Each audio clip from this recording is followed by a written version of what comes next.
Rien ne va plus pour nous. Quand tout se dérègle, du monde, nous avons très peur.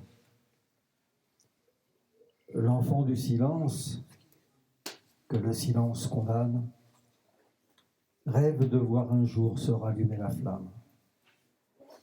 Depuis le point du jour jusqu'à son crépuscule, de ses rayons ardents, l'astre rayonne et bouscule.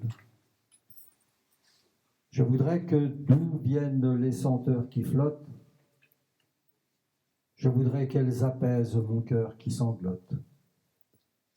Je voudrais pour ma prière, native du mien pays, je voudrais revenir, revêtu, poésie. Dominique Rojon, page 233. Je ne vais pas vous dire l'enfant du silence parce que je vais pleurer. C'est clair, alors je ne vais pas le dire. Sinon, je ne pourrais plus dire le reste. Je vais vous parler du pays natal, mon pays, mon île de la Martinique. En tant que martiniquaise et non plus en tant que poète que je ne suis pas. Je suis une petite plume trempée dans un encrier qui verse tout ce qu'il y a dans son cœur sur du papier. Merci de m'accueillir parmi vous. Je suis très contente d'être là. Merci à toi, Alain. Pays natal, comme toi, poète forte et sans crainte, je voudrais tant revenir à ce mien pays. Je voudrais bien lui dire toute ma plainte. Je voudrais aussi lui faire entendre mon cri. Je voudrais comme toi pouvoir y rester. Je voudrais bien sûr tant en espérer. Je voudrais que d'où viennent les senteurs qui flottent, je voudrais qu'elles apaisent mon cœur qui sanglote. Je voudrais comme toi que mon pays blessure. Je voudrais qu'un jour, sous son ciel bleu-azur, je voudrais surtout retrouver ton bien volé. Je voudrais que des îles nous soient restituées. Je voudrais contre la barbarie farouche, je voudrais que ma bouche, qui n'a pas eu de bouche, je voudrais qu'aujourd'hui dénonce le malheur. Je voudrais libérer mes entrailles de la peur. Je voudrais un jour reprendre ta dépouille. Je voudrais qu'avec la mienne, plus rien ne les souille.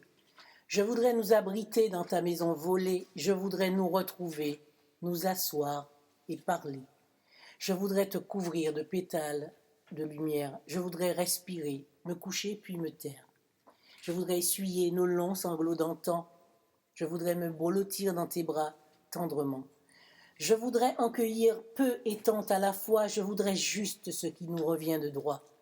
Je voudrais par la bouche de l'enfant du silence, je voudrais de nos malheurs que le cri s'entende. Je voudrais surtout, dans toute cette hideur, je voudrais pour tous ceux qui nous ont fait peur, je voudrais au loin qu'ils entendent barrir de la conque la vérité gronder puis l'embire. Je voudrais pour ma prière native du mien pays, je voudrais revenir revêtu poésie. Je voudrais à ma souche aujourd'hui claudiquant, je voudrais ton limon m'accueillir cendrement.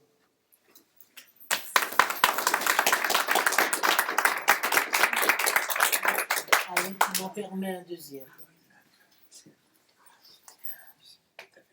Alors, Victor Hugo, qui est mon père spirituel, Victor Hugo m'a accompagné toute mon enfance. J'avais une cour sur laquelle je pouvais voir le ciel. De là où je grandissais, il n'y avait que dans la cour où j'allais et venais. Je voyais le ciel, que dans la cour. Et je me demandais où était cet homme qui savait tout, qui disait tout, qui savait ce que je vivais, parce qu'il le disait dans tout ce que j'entendais, qui se disait de lui, qui ne me sauvait pas, qui ne venait pas me chercher. Et il disait tout. Et il a écrit en avril 1804, chose vue un jour de printemps. Il s'est saisi de la faim et des conditions des ouvriers de l'époque qui étaient terribles et qui conduisaient fatalement à la mort, tant elles étaient dures. Et il s'érigeait contre le fait que la nature nourrissait sans distinction tous les êtres et que seul un de ces êtres, l'être humain, pouvait distinguer les uns et les autres et savoir qui avait le droit de vivre ou de mourir. Moi, j'ai écrit « Chose vue au 17 rue Blénac ». Ma mère a vécu dans cette rue, au numéro 17 de la rue Blénac à la Martinique. Elle a commis une grave faute. Elle m'a eu avec une personne de ma couleur.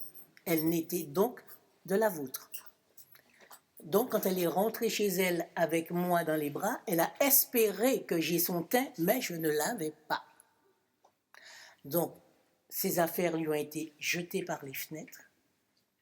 Elle est donc tombée au sol avec moi dans ses bras. Et je vous parle de ce qui s'est vu et ce qui s'est passé au 17 rue Blénac, dans ce texte. Entendant des sanglots, ils ouvrirent leurs fenêtres.